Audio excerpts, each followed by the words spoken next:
오늘도 이 새벽 미명의 시간에 거룩한 주님의 존전에 모여서 함께 말씀을 듣고 기도로 이 토요일의 시간을 열어가는 우리 사랑하는 성도님들을 환영하고 축복합니다. 오늘 말씀을 통해서 우리의 말에 또 입술에 지혜의 문이 열리기를 간절히 소원합니다. 그래서 우리 사랑하는 성도님들의 말이 사람을 책망하고 죽이는 입술, 죽이는 말이 아니라 사람을 살리는 말이요, 사람을 회복시킬 수 있는 그러한 입술을 가진, 입술의 지혜를 가진 우리 성도님들이 되시기를 간절히 소원합니다. 우리가 계속 욥기를 묵상하고 있습니다. 성경 가운데서는 고난의 대명사로 욥이라는 인물을 들고 있죠. 욥의 고난을 수년간, 수십 년간 계속해서 봐오면서 그런 생각을 합니다. 이러한 고통을 어떻게 한 인간이 감당할 수 있을까? 만약 나에게도 이러한 고난이 닥친다면 과연 나는 제 정신으로 또 온전히 하나님을 의지하며 살아갈 수 있을까? 그리고 이러한 순간 가운데 누군가 나를 위로하려 한다면 내 마음이 온전히 그 위로를 받아들일 수 있을까? 과연 그 위로가 얼마나 큰 힘이 될까? 고난 가운데 있는 성도들을 많이 만납니다. 아픔을 당한, 어떻게 보면 행복한 것보다 힘들고 어려운 일을 당하는 성도들을 교역자들은 더 많이 신경을 쓰고 찾아가게 되는 것이죠. 그런데 사역 초반에는 그것을 어떻게든 내가 해결해야겠다, 좀 고통을 덜어드려야겠다, 위로도 하고 여러 가지 노력들을 감해해 봤는데, 사역을 하다가 또 하나님께서 주시는 지혜 가운데 느끼게 되는 것은 때로는 침묵이 100마디의 말보다 낫다라는 것이었습니다. 정말로 어려워하는 친구에게, 어려워하는 성도들에게 어줍지 않은 위로를 건네는 것보다 그 옆에 가서 그 슬픔에 함께 동참해 주는 것, 말하지 않아도 느껴지는 그 느낌을 같이 아파하고 같이 속상해하고 그 고난을 나누어지는 것이 더 소중하지 않은가. 우리가 욥의 고난을 묵상했습니다. 그리고 이제 4장과 5장을 통해서 욥의 소식을 듣고 찾아온 욥의 친구들, 특별히 그 가운데 엘리바스라는 인물의 말이 기록되어져 있는 것을 보게 됩니다. 말씀을 우리가 나누고 묵상하고 또 목사님들의 설교를 통해서 느끼셨겠지만 이 엘리바스는 욥에 대해서 악한 감정이 없어요. 굉장히 친밀하게 이 욥에게 다가옵니다. 그리고 엘리바스가 하는 말 중에 틀린 말이 없어요. 구구절절히 옳은 이야기들을 쏟아냅니다. 나름 지혜 있는 자기의 말을 엘리바스가 하고 있는 것이죠. 당대에 어떻게 보면 굉장히 유능한 사람이었고 많은 것들을 배웠던 사람이 아니었을까. 그런데 이러한 이 엘리바스의 말이 욥에게는 전혀 힘이 되어지지 않고 있다는 것을 오늘 본문을 통해서 우리가 보게 됩니다. 그렇다면 오늘 이 욥의 이 이야기, 욥의 변론을 우리가 이해하기 위해서 어떻게 이 엘리바스가 말을 했길래 욥이 이런 식으로 말을 하게 되었는가 한번 잠깐 짚어보도록 하겠습니다. 그게 이 세 가지 엘리바스가 말하는 이 충고, 조언에 좀 위로되지 못하는 그런 부분들이 있는데요. 첫 번째로는 우리가 다 아는 것처럼 이 욥이 당하였던 이 고난, 욥이 당한 이 어려움은 욥의 죄악 때문에 그랬던 것이 아니죠. 이것은 사단의 괴계와 그리고 하나님의 허용으로 이 욥에게 고난이 주어졌다라는 거예요. 그래서 이 욥의 고난은 어떻게 보면 형벌의 개념보다는 이 시험과 이 어려움을 이겨나갔을 때에 하나님께서 더하여 주시는 놀라운 이 신앙의 견고함과 상급에 대한 개념으로 이 욥의 시련을 볼 수 있는 것이죠. 그러나 이 엘리바스는 욥의 고난을 일방적으로 어떤 죄의 범주 아래서 해석하고 있는 거예요. 그러니까 욥이 죄를 지었기 때문에 이러한 고난을 당하고 있는 것이다. 하나님께서는 아무 그런 잘못도 없는 사람을 정죄하거나 이러한 심각한 책망을 가하지 않는다라고 그 논리를 전개하고 있는 것이죠. 두 번째, 이 엘리바스는 그래서 자신이 이러한 욥의 책망, 조언들을 설득력을 갖추기 위해서 자신이 목도한 몇 가지 사례를 들게 됩니다. 그런데 이것이 원론적인 측면에서 진리라고 할지라도 욥과는 전혀 어울리지 않는 이야기였다라는 거예요. 그래서 결론적으로 보면은 이 엘리바스가 욥을 좋은 친구로, 그리고 위로자의 역할을 감당하러 왔지만 이 위로자로서의 역할을 전혀 감당하지 못하고 오히려 충고자, 교사, 책망하는 자로서 이 욥 옆에 서는 모습을 보게 됩니다. 그래서 이 본문에서 보면은 이 욥에게 있어서 이 엘리바스가 해주는 그 한마디들이 구구절절 옳은 이야기일 수 있지만 욥의 마음 가운데는 어떻게 보면 엎친 데 덮친 격으로 더 큰 상처로, 더 큰 아픔으로 다가오게 되는 것이죠. 우리 가운데 어떻게 보면 학식이 많고 또 같은 어떤 이 일에 대한 경험이 있으신 분들이 좀 막 이렇게 많이 하시는 것 같아요. 어려움을 당한 사람들에게 찾아가서 내가 당했던, 내가 겪었던 그러한 어려움, 비슷한 그러한 부분들을 놓고 이렇게 이야기를 하는 것이죠. 그게 과연 옳은가? 그게 과연 그 사람을 위로할 수 있겠는가? 오늘 본문에서 욥이 2절과 3절에서 뭐라고 고백을 하고 있는가? 한번 욥기 6장 2절과 3절 말씀을 한번 같이 읽어보도록 하겠습니다. 2절과 3절입니다. 시작. 나의 괴로움을 달아보며 나의 파멸을 저울 위에 모두 놓을 수 있다면 바다의 모래보다도 무거울 것이라. 그러므로 나의 말이 경솔하였구나. 아멘. 무슨 말입니까? 욥의 괴로움과 파멸의 무게를 달아볼 수 있다면, 이 무게를 저울에 달아볼 수 있다면 자신이 겪고 있는 지금 이 고통들, 이 파멸들이 바다의 모래보다 무거울 것이다. 얼마나 이 욥이 큰 고통을 겪고 있는지 모르지만 바다의 모래보다 더 무거울 것이다. 욥이 고백하고 있는 것이죠. 그런데 우리가 바다의 모래의 무게를 잴 수 있습니까? 추측할 수 있습니까? 알 수 없습니다. 고통이란 것이 바로 이와 같다라는 거예요. 상대방이 이 고통의 무게를 우리가 다 이해할 수 없다라는 거예요. 왜냐하면 똑같은 고난을 당하더라도, 똑같은 어려움을 당하더라도 역치가 있거든요. 누가 이 고통을 당하느냐에 따라서 그 사람이 느끼는 고통의 무게가 다르다라는 것이에요. 또한 만에 하나 내가 그 고통을 이해한다 해서, 그 고통을 다 공감한다 해서 그 고통을 위로할 힘이 우리 가운데 있겠는가? 그 고통에 대해서 위로해 줄 수 있는 지혜가 우리 가운데 있겠는가? 이런 문제를 우리가 맞닥뜨리게 되는 것이죠.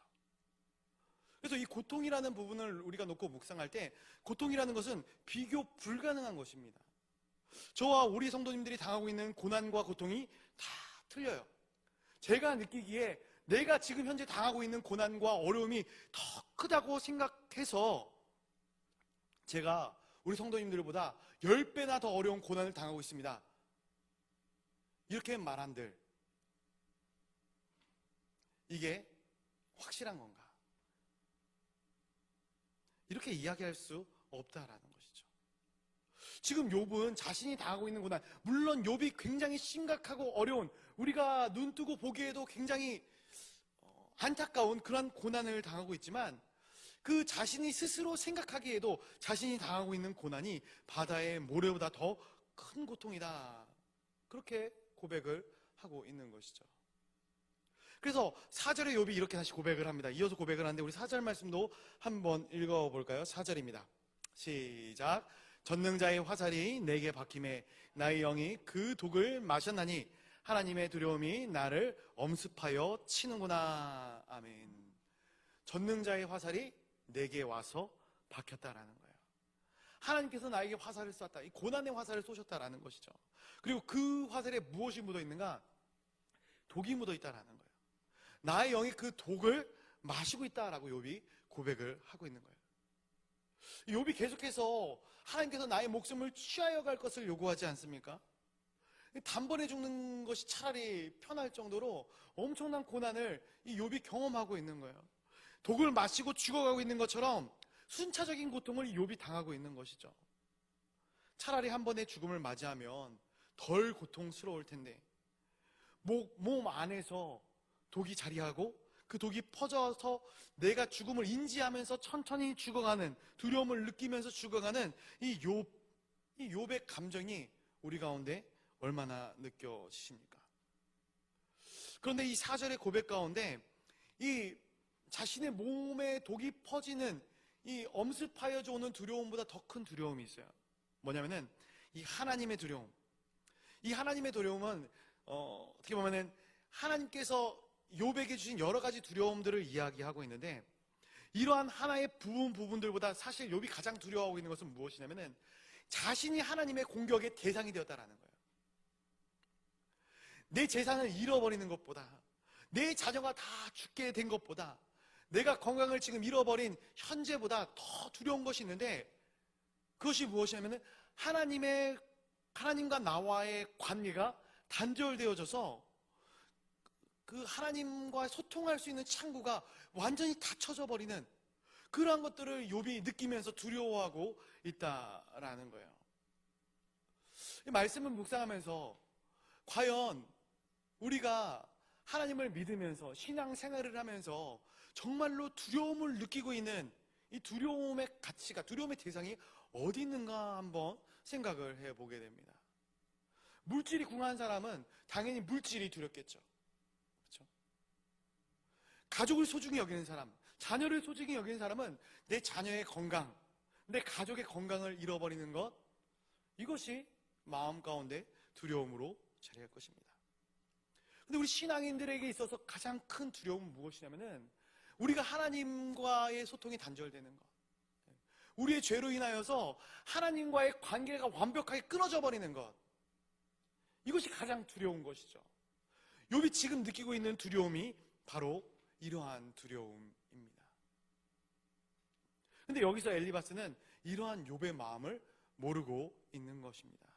공감하지 못하고 있는 거예요. 그러면 욥은 처음 겪는 이러한 고통을 욥 자신도 감당할 수 있는 그런 내성이 욥에게도 없는 것이죠. 그렇기 때문에 이 엘리바스가 지금 욥에게 해주는 이 이야기들과 욥 자신이 이 엘리바스에게 변론하는 것, 그리고 욥이 이제 이후에 하나님과 대화하는, 하나님께 토로하는 이 모든 것들의 핀트가 어긋날 수밖에 없게 되는 것입니다. 그래서 5절부터 7절까지 욥이 또 이렇게 고백을 합니다. 5절부터 7절까지의 말씀 한번 같이 읽어보도록 하겠습니다. 5절부터 7절입니다. 시작. 들나귀가 풀이 있으면 어찌 울겠으며 소가 꿀이 있으면 어찌 울겠느냐. 싱거운 것이 소금 없이 먹히겠느냐. 닭의 알 흰자위가 맛있겠느냐. 내 마음이 이런 것을 만지기도 싫어하나니 꺼리는 음식물 같이 여김이니라. 아멘.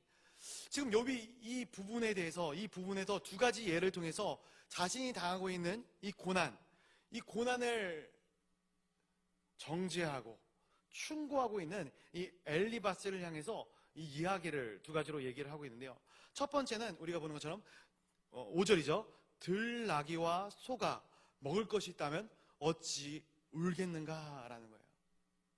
지금 욥은 하나님께서 의인의 삶을 살아가던 자신에게 마땅히 주어야 할 음식을 빼앗아갔다라는 것이죠.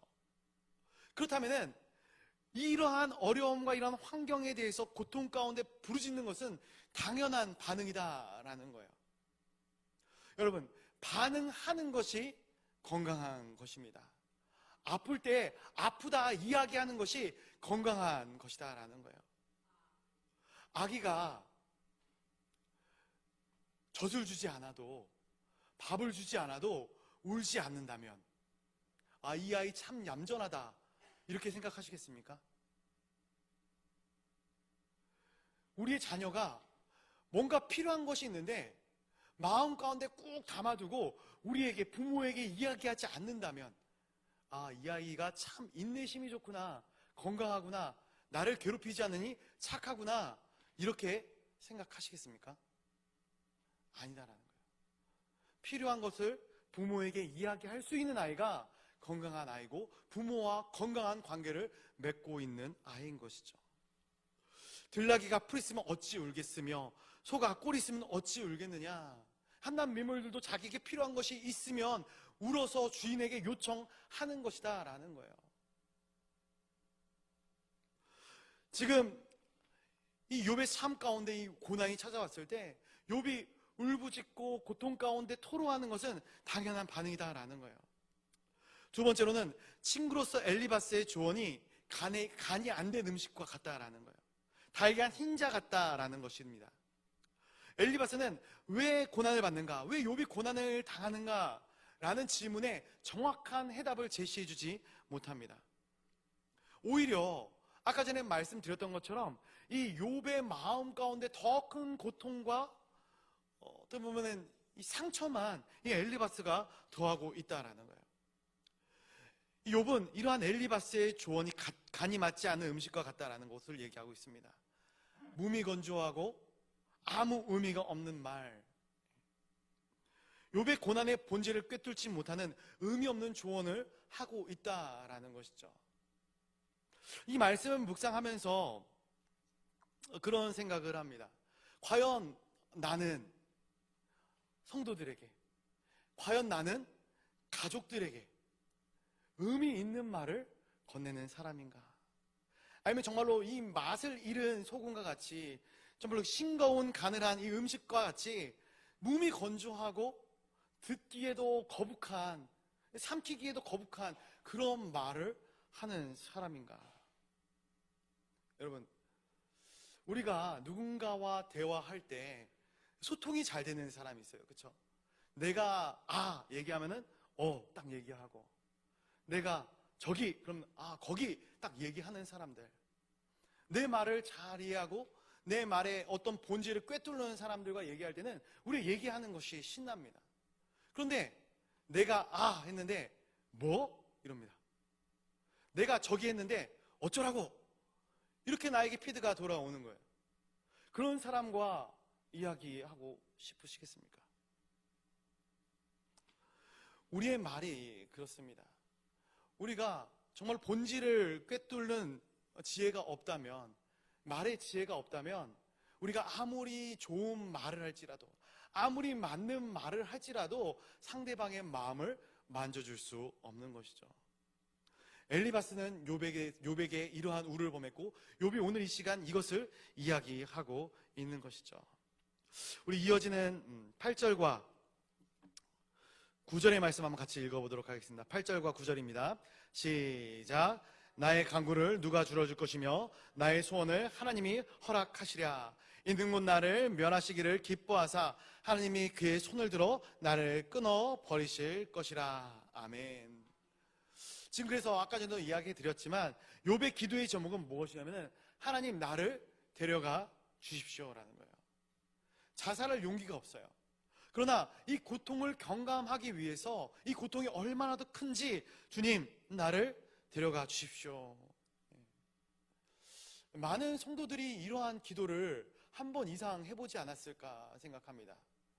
저도 제 삶이 너무나도 힘들고 어려운 순간에 하나님 제가 이렇게 살 바에야 차라리 빨리 주님 곁으로 가는 게 낫겠습니다라는 기도를 수차례 했었습니다. 근데 왜 이러한 기도를 하게 되는가? 내가 지금 현재 맞닥뜨리고 있는 이 상황과 환경이 내가 감당할 수 없기 때문에, 감당할 힘이 내게 주어지지 않았다 느끼기 때문에 이러한 기도를 하는 것이죠. 내가 내 스스로 목숨을 끊을 수 없지만 내가 이렇게 사는 것보다 주님 곁으로 가는 것이, 주님이 나를 그냥 불러주시는 것이, 그래서 주님께서 계시는 그곳에 내가 거하는 것이 더 낫지 않겠습니까? 특별히 신앙인들이라면, 천국의 소망이 있는 분들이라면 이러한 기도를 차라리 하지 않을까. 욥도 이러한 기도를 하고 있는 거예요. 근데 왜 욥이 이렇게까지 기도를 하는가? 우리 10절 말씀 한번 또 같이 읽어보도록 하겠습니다. 10절 시작. 그럴지라도 내가 오히려 위로를 받고 그칠 줄 모르는 고통 가운데서도 기뻐하는 것은 내가 거룩하신 이의 말씀을 거역하지 아니하였음이라. 아멘. 자, 왜 욥이 이렇게 기도를 하는가? 욥은 끝까지 자기의 죄가 없음을 고백하고 있는 것이죠. 그만큼 자기 자신에게 자신이 있는 거예요. 나는 하나님께서 슬퍼하실 만한, 하나님께서 기뻐하지 않을 만한 행동을 한 차례도 하지 않았다. 욥은 지금 자신이 죄 때문에 이러한 고난을 받고 있다 생각하지 않습니다. 마치 모태신앙으로 태어나서 단 한 번도 말씀을 떠나 살아본 적이 없는, 말씀 안에서만 살아온 정말로 그러한 아이가, 그러한 사람이 나의 순결함을 고백하고 있는 것처럼 욥이 그러한 고난을 하고 있는 거예요. 근데 문제가 뭐냐면은 아까도 말씀드렸지만 이러한 순결한 삶을 살고 또한 형통한 삶을 살던 사람이 어느 날 갑자기 찾아온 이러한 고난 앞에서 이 고난을 내가 감당할 힘과 능력과 지혜와 아무것도 없는 거예요. 그렇기 때문에 지금 내가 할 수 있는 것이라고는, 이 욥이 할 수 있는 것이라고는 하나님에게 따질 수밖에 없는 그러한 상황인 것이죠. 우리 마지막으로 11절부터 13절 말씀까지 제가 한번 읽어드리도록 하겠습니다. 이렇게 기록합니다. 내가 무슨 기력이 있기에 기다리겠느냐? 내 마지막이 어떠하겠기에 그저 참겠느냐? 나의 기력이 어찌 도래의 기력이겠느냐? 나의 살이 어찌 노쇠겠느냐? 나의 도움이 내 속에 없지 아니하냐? 나의 능력이 내게서 쫓겨나지 아니하였느냐? 아멘. 엘리바스의 말의 결론은 이거였습니다. 회개해라. 빨리 회개할수록 너의 회복도 빠르다. 그런데 욥은 이렇게 고백하는 것이죠. 내게 기력이 없다. 내게 기력이 없다. 욥은 지금 당장 실이 끊어질 것 같은 아슬아슬한 삶을 연명하고 있습니다. 아무 힘도 없이 축 처져 있는 이 순간을 욥이 느끼고 있는 거예요. 저는 말씀을 또 묵상하면서 이 욥이 여러 차례의 대화들을 통해서 그 감정의 기복들이 굉장히 크게 나타나는 것 같아요. 그런데 그러면서 이 욥이 한 단계 한 단계 성장하는 모습을 바라보게 됩니다. 욥은 지금까지 자신이 많은 사람을 도우면서 살았다 이렇게 생각을 합니다. 그리고 욥은 그만한 능력이 있었던 사람이에요. 선한 사람이었고 하나님이 보시기에도 완전한 의인이었다 욥을 평가하지 않습니까? 그런데 정작 내가 그 급박한 상황에 몰리게 되니까 하나님께서 다 가시고 나니까 이제 어떠한 고백을 하게 되는가? 나의 도움이 내 속에 없지 않다라는 거예요. 무슨 말인가? 내게 힘이 없다. 내게 능력이 없다. 이러한 고난 가운데 욥이 찾아오는 고난들을 하나씩 맞닥뜨리면서 그냥 그 고난을 지켜만 받겠습니까? 그 고난 가운데 내가 할 수 있는 무언가를 찾아서 하지 않았겠습니까? 그런데 그러한 욥의 노력에도 불구하고 지금 하나님께서 모든 걸 다 가져가요. 심지어 이 욥의 건강까지도 가져갑니다. 이 욥의 삶 가운데 남은 것은 고난을 받는 것 외에는 아무것도 할 수 있는 것이 없었을 거예요. 그런 그가 오늘 13절 말씀에서 보니까 깨닫는 것이 있는데 무엇을 깨닫냐면은 나의 무능력함을 깨닫게 되는 거예요. 아, 내가 내 힘으로 남들을 도운 것이 아니구나. 하나님께서 나에게 주신 힘으로 내가 도울 수 있었던 것이구나. 나의 연약함도 깨닫습니다. 나 자신도 내가 스스로 도울 힘이 없구나. 내 인생도 내가 감당할 만한 능력이 하나도 없구나. 이 사실을 발견하게 되는 것이죠. 오늘 이 말씀들을 정리하면서 좀 말씀을 맺고자 합니다. 우리가 욥기를 계속해서 묵상하면서 정말 온전히 깨달아야 될 것은 이 하나님이 어떤 분이신가, 그리고 나는 과연 어떤 존재인가라는 거예요. 이 세상은 영적 전쟁터라 하지 않습니까? 이 세상은 고통의 바다라고도 표현할 수 있을 것 같아요. 고통 없이 살아가는 사람이 아무도 없어요. 물론 요즘에는 이 소셜 네트워크가 발달해서 사람들에게 보여지는 것이 굉장히 이렇게 빠르죠. 사람들을 이렇게 봐보면은 굉장히 다 즐거워 보여요. 행복해 보여요. 그런데 저는 이러한 즐겁고 행복한 모습을 바라보면서 그 이면에 그들이 감추고 싶은 내면들을 생각해 보게 됩니다. 왜 앞에 이렇게 행복한 모습을 내비출까? 그들의 삶 가운데 아픔이 있기 때문에, 고통이 있기 때문에, 그것을 내 힘으로 어떻게 할 수 없기 때문에 그것을 치장하려고, 포장하려고 더 밝은, 마치 광대처럼 그런 가면을 쓰고 있는 것이 아닌가. 누구나 다 고통 가운데 살아나갑니다. 그런데 우리가 다른 사람들의 그 고통을 어떻게 다 이해할 수 있겠습니까? 다 위로할 수 있겠습니까? 오늘 본문에서는 없다 이야기합니다. 없다. 그러나 우리가 기도할 수 있는 것은 있는데, 뭐냐면은 죄는 없으시되 인간의 고통을 다 체험하신 하나님께서 우리에게 맡겨주신 예수 그리스도, 우리의 유일한 중보자가 되신 예수 그리스도께 이 모든 것들을 구하며 나아가는 것이죠. 오늘 이 시간 우리가 잠잠히 하나님을 바라보시기를 간절히 소원합니다. 그리고 우리 주변에 고통을 겪는 사람들, 그 사람들을 한번 기억해 보시기를 바랍니다. 그 사람들에게 과연 나는 하나님의 위로를 전달하는 자인가? 아니면 책망하는 자인가? 이제 같이 기도하기를 원하는데요, 기도하실 때에 우리 가운데 고통이 있다면